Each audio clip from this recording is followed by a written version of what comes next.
पुरुषार्थ कथा सुनो सुनो सिद्धार्थ कथा। सत्य कथा पुरुषार्थ कथा सुनो सुनो सिद्धार्थ कथा।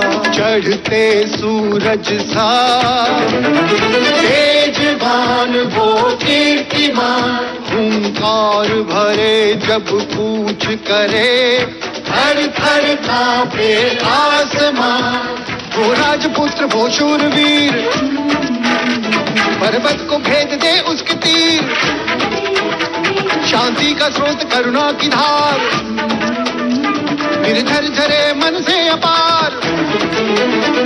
वो राजपुत्र वो शूरवीर, पर्वत को भेद दे उसके तीर, है शाक्य वंश का वो तारा, जगमग है जिससे जग सारा। सत्य कथा पुरुषार्थ कथा सुनो सुनो सिद्धार्थ कथा। हम सारे शाक्य राजा संघ राज्य सभा से अपने पद का त्याग करते हैं और युवराज के विवाह के पश्चात जो सभा होगी उसमें युद्ध संधि का निर्णय उचित था या नहीं, उस पर मतदान होगा। मेहंदी है शुभ सखी, मेहंदी है मंगल, मेहंदी है प्रथम सुहाग।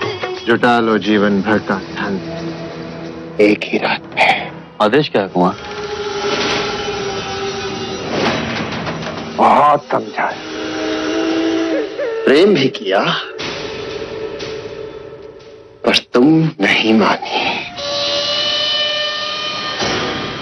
आज तुम्हारे विवाह के दिन तुम यहाँ हो मेरे पास।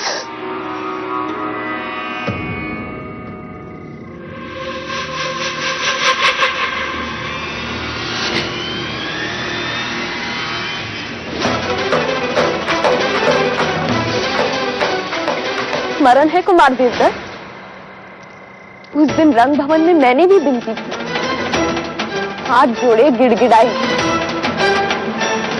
और आपने मनमानी की। आज एक स्त्री ने अपनी मनमानी की। तू यहाँ कैसे आई? बोल। मैंने तुम्हारी और कार्तिक की सारी बातें सुन ली।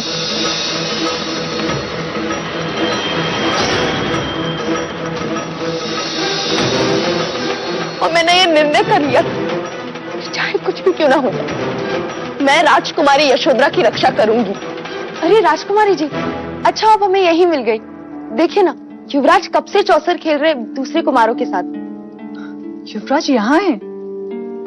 पर मुझे तो मैं तो ये संदेश देने आई थी कि हल्दी लगाने के बाद आपको महल के बाहर जाना मना है। क्या सोच रही हैं आप? कुछ नहीं। अरे राजकुमारी जी, आपके चुनर पे तो मेहंदी लग गई, आपको ये बदलनी होगी। चलिए मेरे साथ। मैं उनके साथ उनके कमरे में गई और उनकी चुनर मैंने ओढ़ ली। हालात से तुम्हारे सैनिक मुझे राजकुमारी समझकर यहाँ ले आए।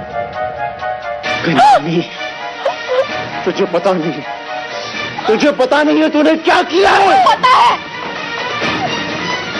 जिस मनुष्य ने औरतों को सम्मान दिया है कि वे एक छोटा सा काम किया है।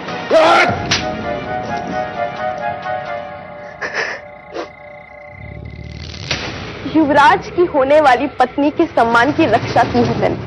तेरी रक्षा कौन करेगा? उस बात की चिंता होती तो यहाँ तक आते ही नहीं। चाहूं तो इसी क्षण तेरे प्राण ले सकता हूं। प्राण? वो तो उसी दिन खो दिए थे जिस दिन गनिका कहलाई। खेल तो तुमने बहुत अच्छा रचाया था कुमार, पर भाग्य के पास से पलटते देर नहीं लगती। भाग्य के पास से पलटते भी देर नहीं लगती जी। तुम यशोधरा को कभी हासिल नहीं कर पाओगे।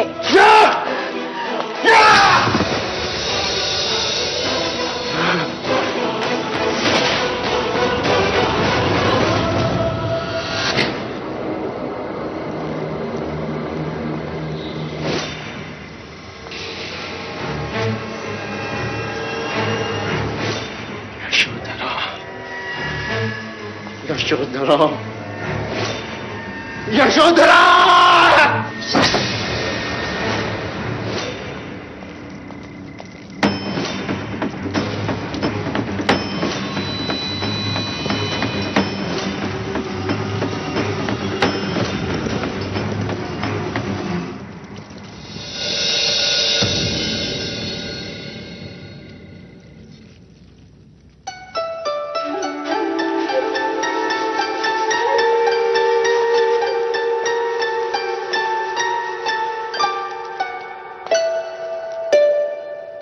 इतना एक चित्त होकर क्या काम कर रहे हो प्रजापति?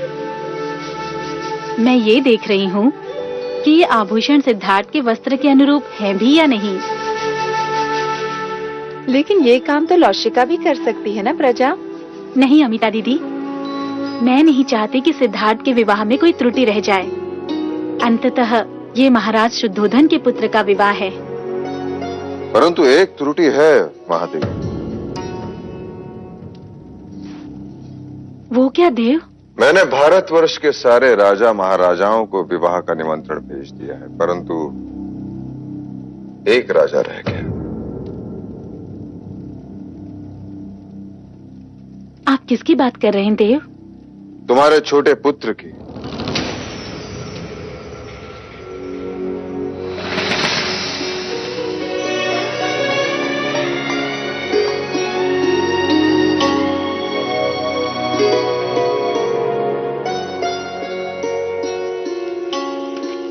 प्रजा, सिद्धार्थ के पालन पोषण में तुम इस तरह डूब गई कि तुम भूल गई कि तुम्हारा भी अपना कोई पुत्र है। किसी ने ताना क्या मार दिया कि सौतेले पुत्र का ध्यान कैसे रखोगी, तो अपनी संतान की बलि चढ़ाती। दूसरा पुत्र हुआ तो उसे आंखों से दूर कर दिया, ये कहकर कि जब तक सिद्धार्थ बड़ा नहीं हो जाता तब तक मैं उसे वापस नहीं बुलाऊंगी। मैंने माया दीदी को वचन दिया था कि मैं सिद्धार्थ का ध्यान लेकिन अब सिद्धार्थ बड़ा हो गया है प्रजा। वो भी बड़ा हो गया होगा। सिद्धार्थ का ध्यान अब गोपा रखेगी और तुम भी अपने पुत्र को बड़ा होते हुए देखना।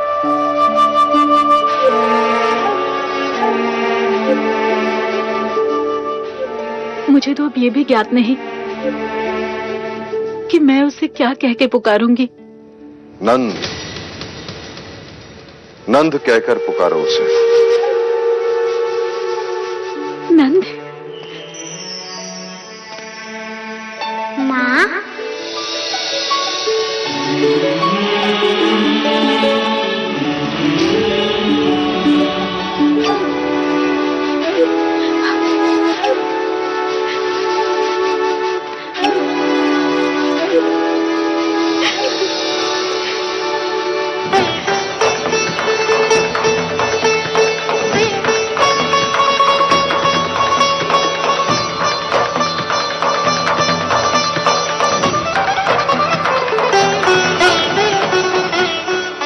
मेरी माँ हो, तुम बांसुरी बजाती हो, मुझे सिखाओगी?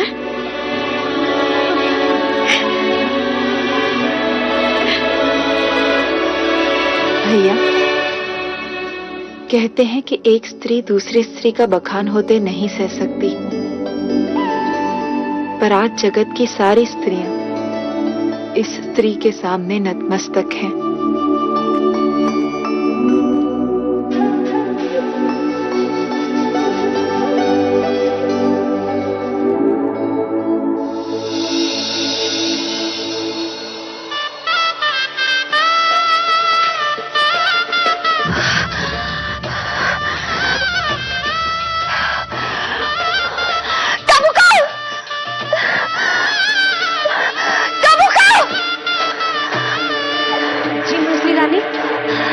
छरों का वध कर संगीत के सुर मेरे कान को डस रहा है।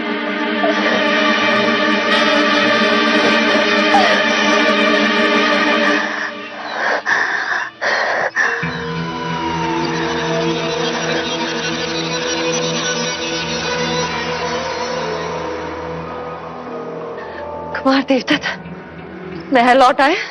नहीं मंजली रानी, रात के गए हैं, अभी तक नहीं लौटे।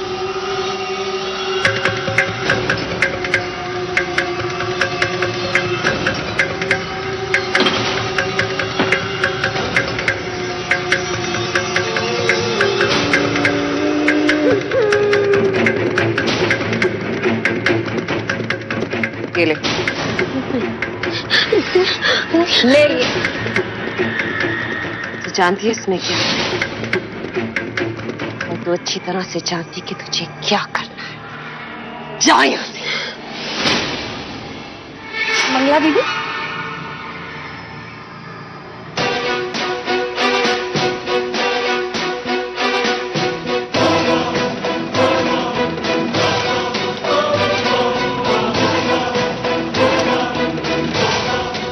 दीदी आप अब तक तैयार नहीं हुई? वहाँ महादेवी कब से आपके बारे में पूछ रही हैं। और आपके वस्त्र। कामुका जी, मैं तो कब से कह रही हूँ, परंतु मंजली रानी है कि कुछ मेरी टिटोली कर रही है। कुमार देवता का विवाह हो रहा है जो मैं श्रृंगार करूं? नहीं जाना मुझे किसी भी विवाह में। जा यहाँ से।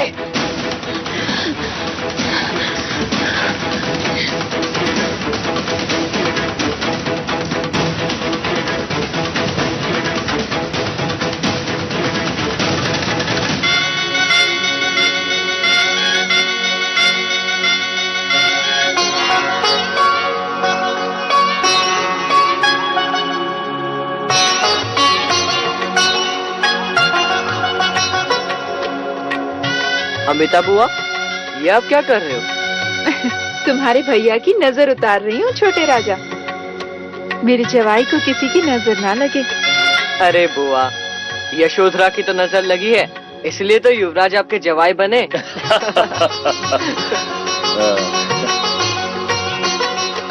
अब ये क्या है? जवाई के गले में घेरा। लो, बंद गए सिद्धार्थ भैया, अब इसे छुटकारा नहीं है। सोच लो।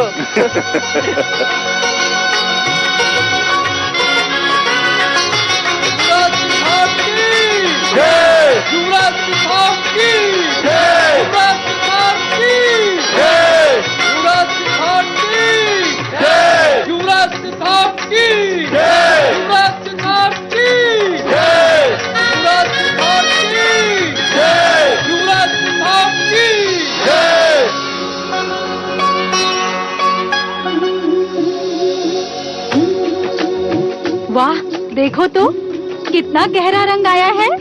अर्थात युवराज सिद्धार्थ का प्रेम भी उतना ही गहरा होगा।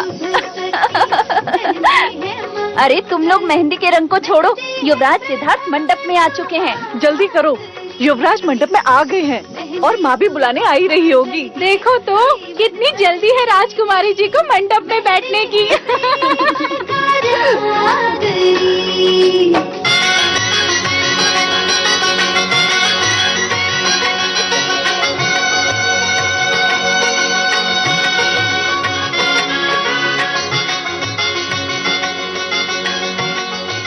विभा जी, मंगला दीदी नहीं आई?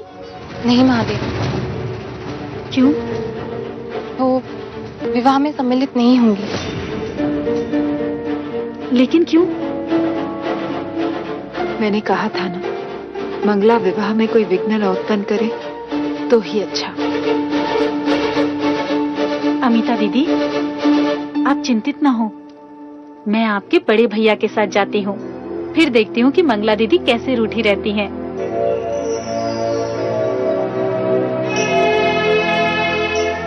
देव,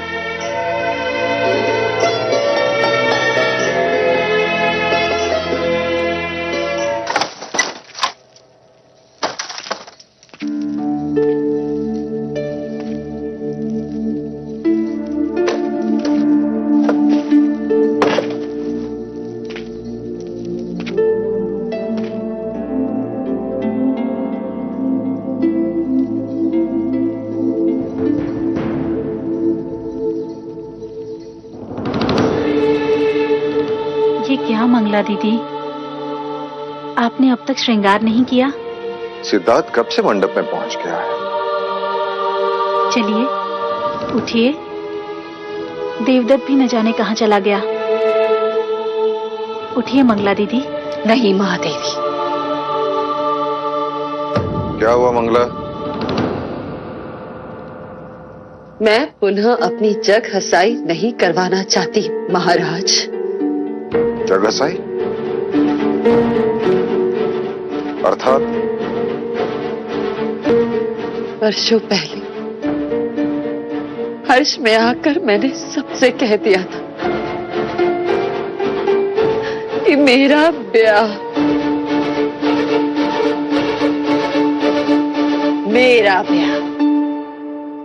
शाक्य शिरोमणि महाराज शुद्धोधन के साथ होने वाला है।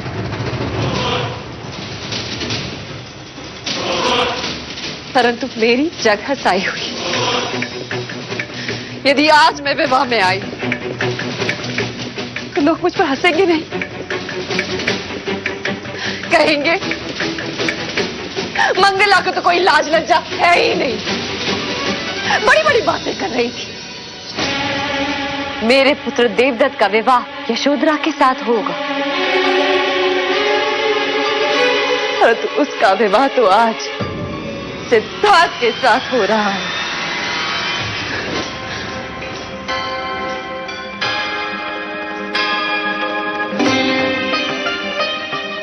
तो क्या सिद्धार्थ आपका पुत्र नहीं है मंगला दीदी?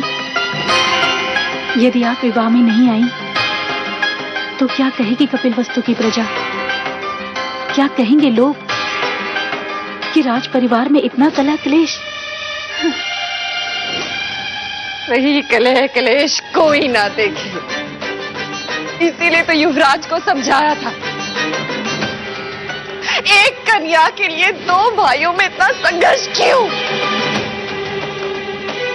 परंतु आपने भी उन्हें नहीं रोका, उलट स्वयंवर के लिए उन्हें प्रोत्साहित किया।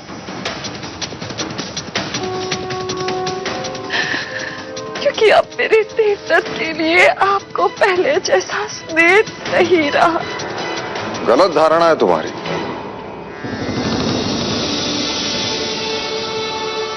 मेरे लिए आज भी देवदत्त और सिद्धार्थ में कोई अंतर नहीं। हाँ मंगला दीदी, महाराज के लिए आज भी वो दोनों कपिलवस्तु की दो आंखें हैं। सत्य कहा महादेवी, दो आंखें हैं, परंतु एक दाहिनी और दूसरी बाईं। एक शगुन तो दूसरी अपशगुन। एक शाक्यों के सिंहासन पर बैठेगा और दूसरा वही सिंहासन के सामने नतमस्तक। युवराज को यशोधरा मिली, सिंहासन मिलेगा, और मेरे देवदत्त को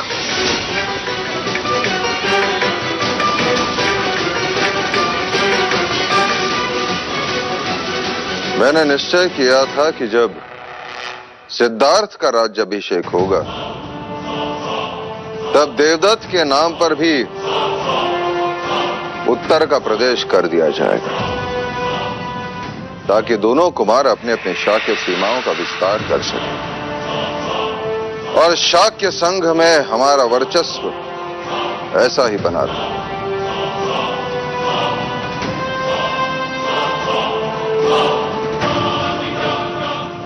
क्या मैं इसे एक वचन समझूं? क्या आपको महाराज के वचन पर संदेह है?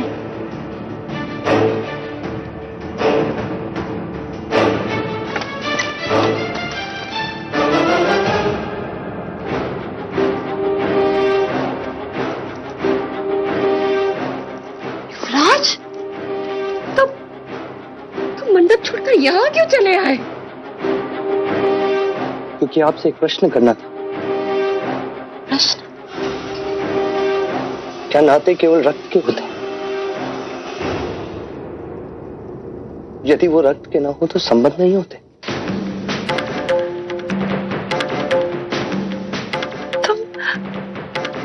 तुम ऐसा क्यों क्यों पूछ रहे हो? मैं आपकी गोद में खेला हूं, ज्येष्ठ के पीछे पीछे दौड़ा, काकाश्री से बहुत कुछ सीखा है मैंने।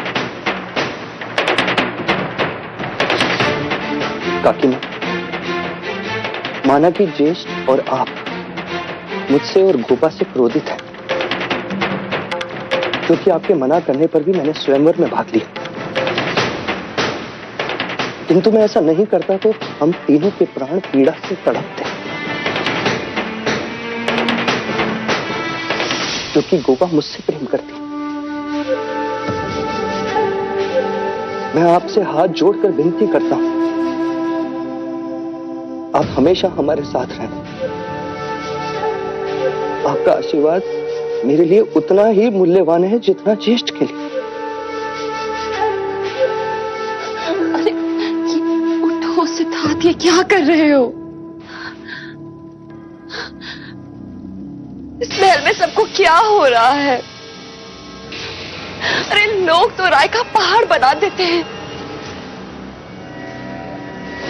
मैं तो बस तुम्हारे ज्येष्ठ की चिंता में थी, इसलिए श्रृंगार करना भूल गई। अन्यथा तुम्हारा विवाह हो और तुम्हारी काकी मां ना आए, ऐसा हो सकता है? महादेवी कुछ समझाइए ना इसे। आप जाइए, मैं शीघ्र ही आती।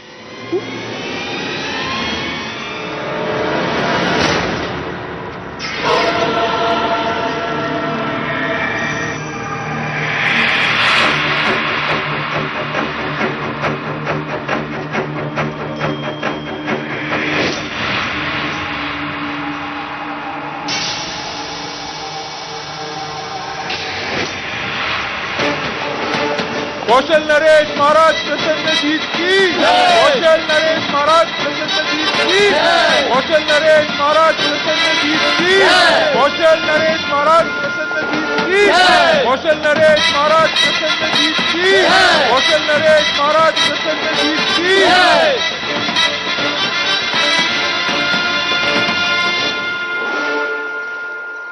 पधारिए, पधारिए महाराज प्रसन्नजीत। शाक्यों के कपिल वस्तु में आपका स्वागत। आपको रथ से उतरते देखा तो एक पल यही लगा कि शत्रु का रथ यहां कैसे। हम तो भूल ही गए थे कि संधि करके आप अब हमारे मित्र हो।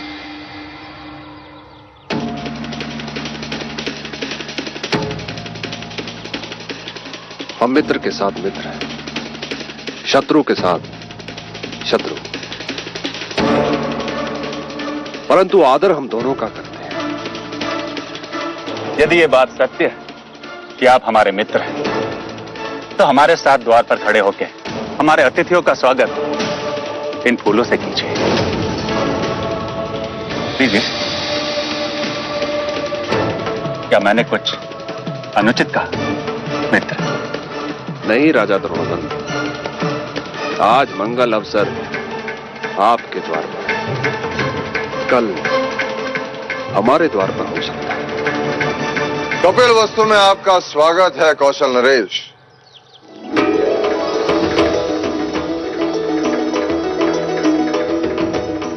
कौशल नरेश, राजा प्रसन्नजीत, आपका आना हमारी मित्रता के लिए अत्यंत शुभ संकेत है। पहले हम मनुष्यता के शुभ संकेत से तो मिलने। कहाँ है युवराज सिद्धार्थ? आइए महाराज, आइए। कौशल नरेश महाराज प्रसन्नजीत की, कौशल नरेश महाराज प्रसन्नजीत की, कौशल नरेश महाराज प्रसन्नजीत की, कौशल नरेश महाराज प्रसन्नजीत की, कौशल नरेश महाराज प्रसन्नजीत की, कौशल नरेश महाराज प्रसन्नजीत की। आपकी उपस्थिति ने कौशल और शाक्यों की मित्रता पर मोहर लगा दी महाराजा प्रसन्नजीत। स्वागत है आपका।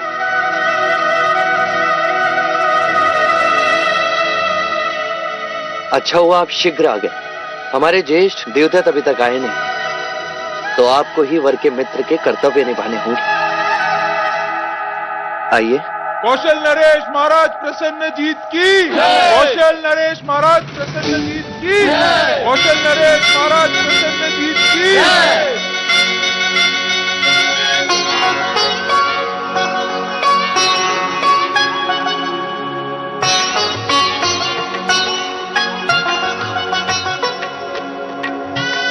कन्या को बुलाइए।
हाय महाराज, तो शाक्य राजा आपसे मंत्रणा करना चाहते हैं।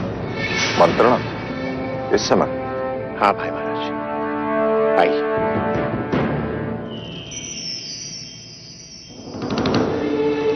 क्या शाक्य राजाओं के मान सम्मान में कोई त्रुटि रह गई जो?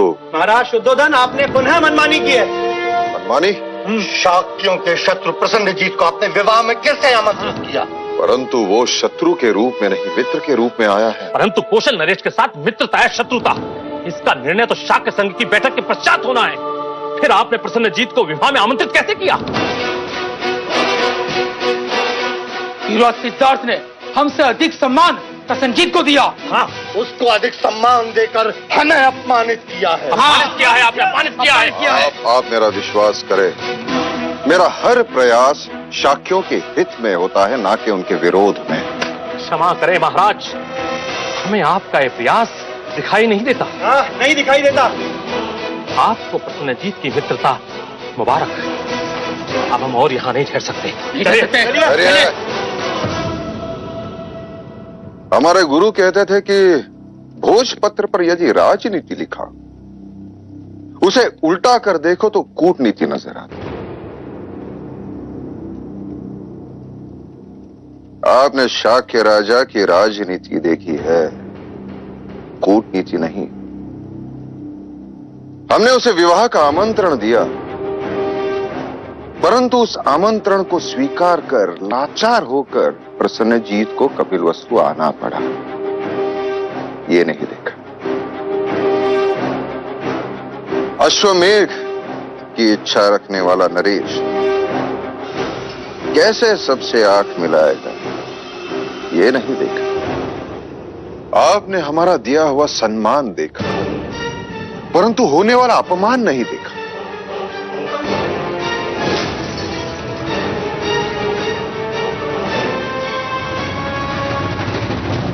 वरमाला पहनाने का समय हो गया है। लौशिका,